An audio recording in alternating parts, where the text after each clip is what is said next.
अस्सलाम वालेकुम। मैं हूँ अफ़ज़ल बलोच और आप लोग देख रहे हैं ग्रीन फील्ड और उम्मीद करता हूँ आप लोग खैरियत से होंगे। आज मैं आपको बताऊँगा कि चीकू का प्लांट पौधा किस तरह होता है और इसे किस तरह लगाया जा सकता है। ये आप देख सकते हैं मेरे सामने, ये तकरीबन 2-2.5 फुट का पौधा है और यूट्यूब में बहुत से वीडियो आप लोगों ने देखे होंगे कि बीज से ग्रो किया जाता है। हालांकि अगर बीज से ग्रो हो लेकिन वो फल नहीं देता तो सब झूठ है, व्यूज़ के चक्कर के लिए और बीज से उगाया जाता है। लेकिन ये ग्राफ्टेड पौधा मिलता है तकरीबन 200 से लेकर 250 तक और ये पौधा आता भी है सिंध से।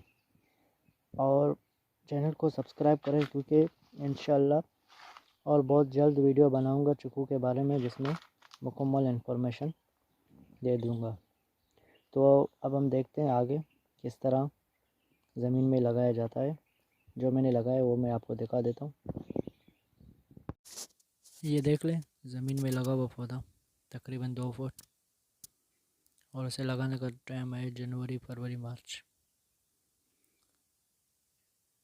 वीडियो देखने के लिए शुक्रिया। चैनल को सब्सक्राइब करें, लाइक करें और बेल आइकन दबा दें।